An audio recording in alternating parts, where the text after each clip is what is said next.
शोके गीत से सेवा रही एगो ओह बाबूजी के आत्मा के शांति खातिर एक लाख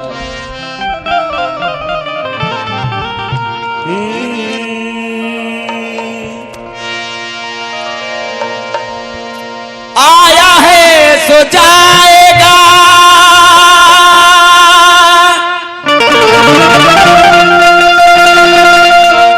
राजा रंग फकीर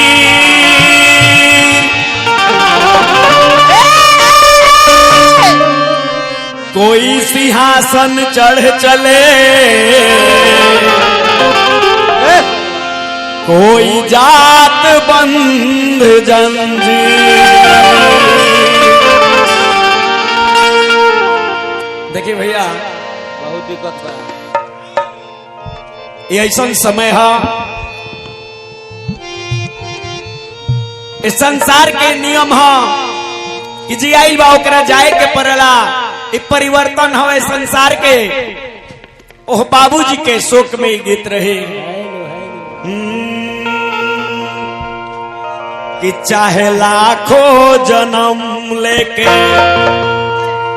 आई केहू चाहे लाखों जन्म लेके अरे आई केहू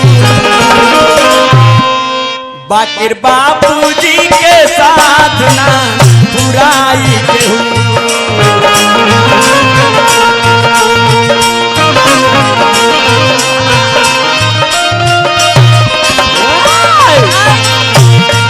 चाहे लाखों जन्म लेके आई केहू बाकी बाबूजी के साथ ना बुराई केहू।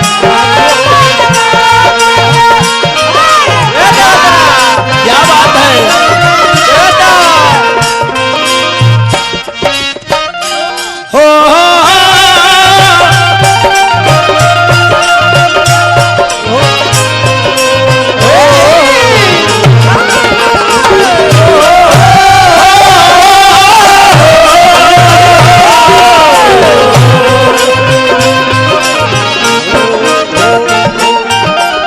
भैया देखिए हमारा बड़ भैया की तरफ से बहुत बहुत धनराशि मिलल। भगवान से शुभकामना खातिर प्रार्थना ओ आत्मा के शांति खातिर प्रार्थना रहे। कैसे कहे के बा बाबूजी ममता के असली निशानी हई बेटा बेटी के ऊ जिंदगानी हई।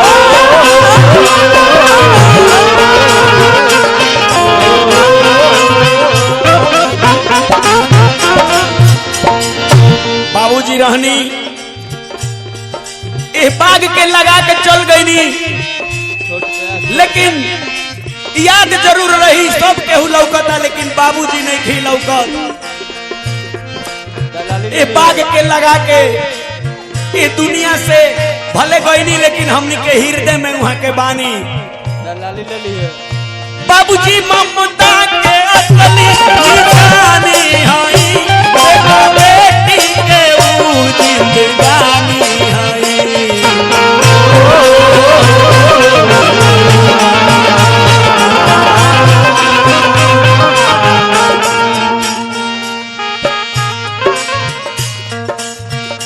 केहू के तनो खिलाई पिलाई केहू के तनो खिलाई पिलाई केहू बाबूजी के साथ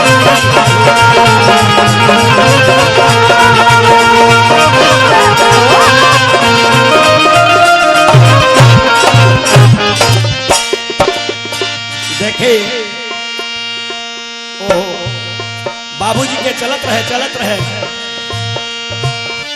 ओह बाबूजी के आत्मा के शांति तब मिली वाह वाह जब एक परिवार के सब सदस्य और बाबूजी के दिल में रखले रही। लेकिन ये महाराज एक गीत के लास्ट में कहे के बाद अपना बाबूजी कहने की भूला जाला जे जानो जियते नरक में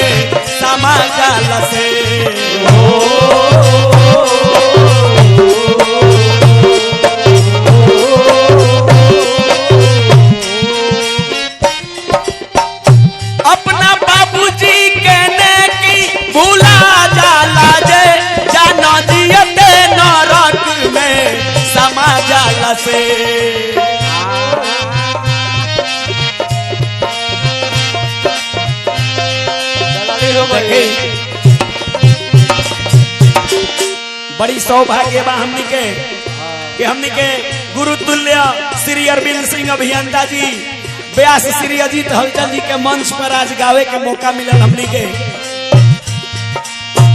प्रार्थना रही भगवान से दिन दुगुना रात चौगुना खातिर प्रार्थना रही कि हमनी के मौका देहनी कहे के बा चाहे धरती पर स्वर्ग बनाई केहू चाहे धरती पर स्वर्ग बनाई केहू बट बापू